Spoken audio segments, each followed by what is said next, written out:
Bonsoir mesdames et messieurs et mesdemoiselles, j'espère que vous allez bien.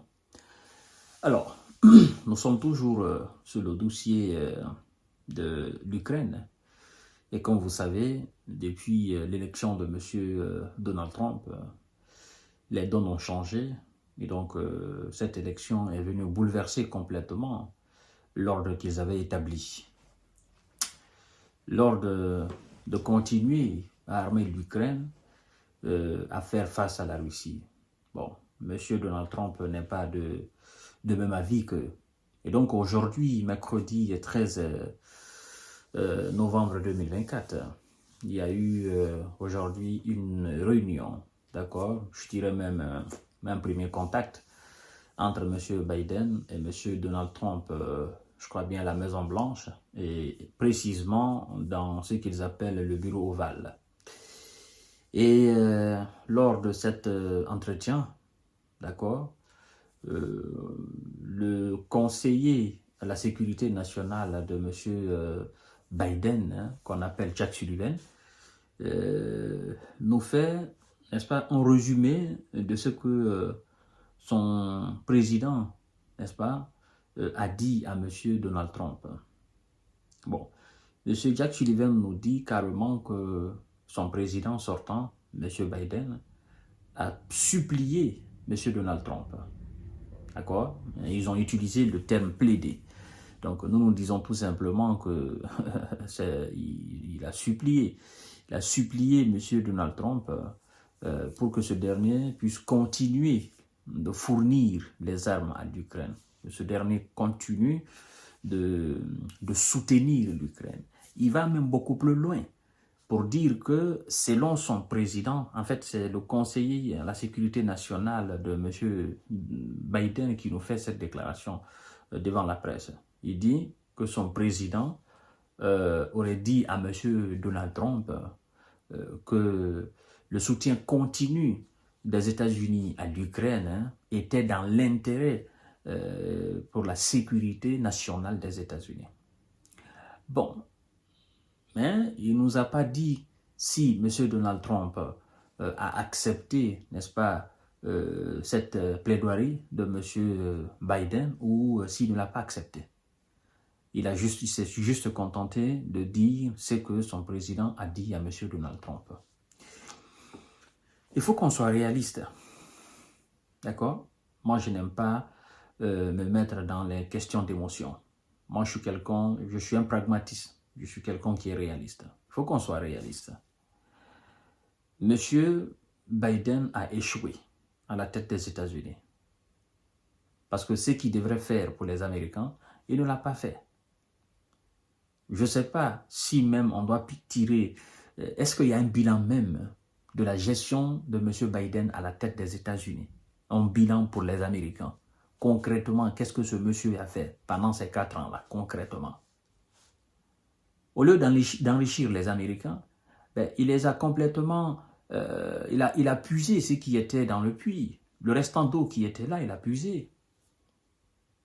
Oui, c'est la réalité.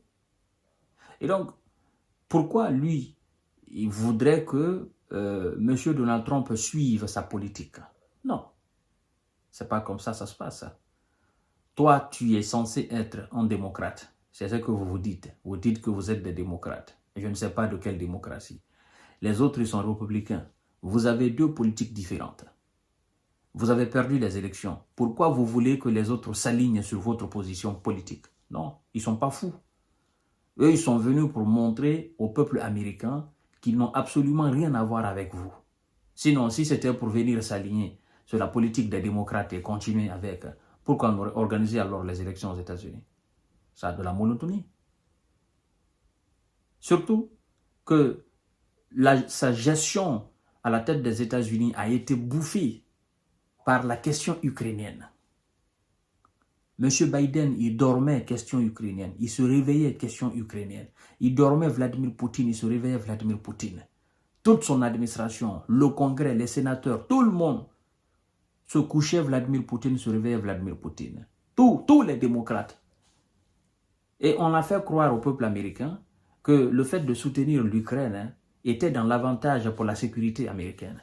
Mais Aucune sécurité américaine n'est liée à la situation ukrainienne. Il n'y a pas. Même géopolitiquement. C'est une question d'influence. C'est une question d'influence. La sécurité des États-Unis n'est pas menacée par la guerre en Ukraine. M. Biden voulait simplement sauver l'honneur. Il voulait mettre la Russie KO et pour qu'on dise oui, voici le président américain qui a réussi à disloquer la Russie. Mais ce n'est pas comme ça se passe. Depuis le début, tous les observateurs aguerris, avertis, l'ont dit. Ce que tu es en train de faire là, ça ne va pas porter fruit. Parce que petit à petit, tu es en train de t'enfoncer dans une guerre. Tu ne sais pas quand ça va finir. Et là maintenant, pour lui, c'est terminé. Parce que Vladimir Poutine l'a chassé à la tête des États-Unis. Et son remplaçant, d'accord, qui devrait porter le flambeau, a été chassé aussi par Vladimir Poutine. C'est clair. C'est la question ukrainienne et la question du Proche-Orient qui a chassé Kamala Harris. Parce que si cette question n'était pas là, disons qu'il n'y avait pas de conflit en Ukraine, et il n'y avait pas de conflit au Proche-Orient, les Américains n'avaient pas marre de toute cette situation, de toute cette mascarade à travers le monde, n'est-ce pas, auquel le nom de leur État est lié. Pensez-vous que Kamala Harris n'avait pas une chance? Bien sûr qu'elle avait une chance de remporter les élections. S'il fallait débattre la question de l'immigration, la question économique, la question d'influence américaine à travers le monde, ben, certainement, même que s'il n'y avait pas le dossier ukrainien, M.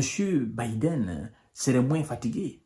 Parce qu'il a fait tellement de déplacements pour la question ukrainienne. Il a fait tellement de déplacements dans le monde entier. Il a tellement voulu garder l'image et l'influence des États-Unis dans le monde entier que ben, il a été fatigué. Son âge ne le permettait pas de faire tous ces voyages. La question taïwanaise, la question ukrainienne, la sécurité européenne, les différents sommets, les différentes conférences, les différents déplacements à Bruxelles, un peu partout, en Grande-Bretagne, en France, tout cela l'a épuisé. L'énergie qu'il devait garder en étant à la Maison-Blanche, aborder les questions essentielles concernant, n'est-ce pas, l'aisance de vie aux États-Unis, ben cette énergie a été bouffée dans l'avion, dans les différents voyages. Et au finish, où est-ce qu'il s'est trouvé? Il s'est retrouvé à la poubelle. Hein? Il s'est retrouvé à la poubelle. Il a été épuisé par Vladimir Poutine. Et au final, ses propres partisans, ses propres éléments démocrates l'ont dit, mais tu ne peux pas continuer, gars, parce que ta tête ne tient plus. Et voilà que sa remplaçante aussi, elle, voilà, elle a voulu jouer la même logique que son patron, mais ça ne marche pas. Il fallait venir avec une autre politique. Il fallait prendre M. Donald Trump à contre-pied. Dire carrément que nous allons revoir notre politique de soutien, n'est-ce pas, dans la guerre en Ukraine, et revoir aussi notre politique de soutien vis-à-vis de M. Benjamin. Bon, je pense qu'avec un tel discours, les gens pouvaient au moins réfléchir. Ou peut-être, mais de toutes les façons, ils ont déjà perdu. Donc ça ne sert à rien de plaider la cause ukrainienne devant quelqu'un qui ne veut pas entendre parler de l'Ukraine, surtout qui ne veut pas entendre parler de guerre. Et je pense qu'on est clair là-dessus. Ça ne sert absolument à rien. Vous avez perdu, vous quittez la Maison-Blanche, c'est lui qui viendra, il vient avec sa politique. On va voir. Lui, il dit qu'en 24 heures, il va mettre, avant même qu'il n'entre dans la Maison-Blanche, qu'il va mettre fin à la guerre. Moi, pour moi d'ailleurs, même, ça a trop retardé. Parce que, voilà, même si ça reste encore les grands électeurs qui doivent valider, n'est-ce pas, la victoire de monsieur Donald Trump, ben, écoutez, le monde entier sait que le 47e président des États-Unis, c'est monsieur Donald Trump. Moi, je m'attendais à ce qu'il fasse quelque chose rapidement. Mais j'ai vu aujourd'hui une déclaration du Kremlin qui dit clairement que monsieur Donald Trump présente des signes positifs, des signaux positifs. Donc, ça veut dire qu'il y a quelque chose qui est en train de se faire dans l'ombre entre la future Maison-Blanche de Donald Trump et le Kremlin. Ils sont en train de parler dans l'ombre. Dans tout ça, là, qui est-ce qui perd? Ce sont les Européens qui perdent. C'est M. Zelensky qui perd. Voilà, c'est pourquoi quand on le parle, il ne veut pas comprendre. C'est son pays qu'on détruit. Je vous donne rendez-vous tout à l'heure. Voici donc ce qui s'est passé aujourd'hui à la Maison-Blanche. Et Donald Trump lui, il n'a pas fait de communication. Si il a accepté ou pas, il n'y a pas de communication de son côté. Parce que lui, il sait de toutes les façons ce qu'il va faire. Voilà.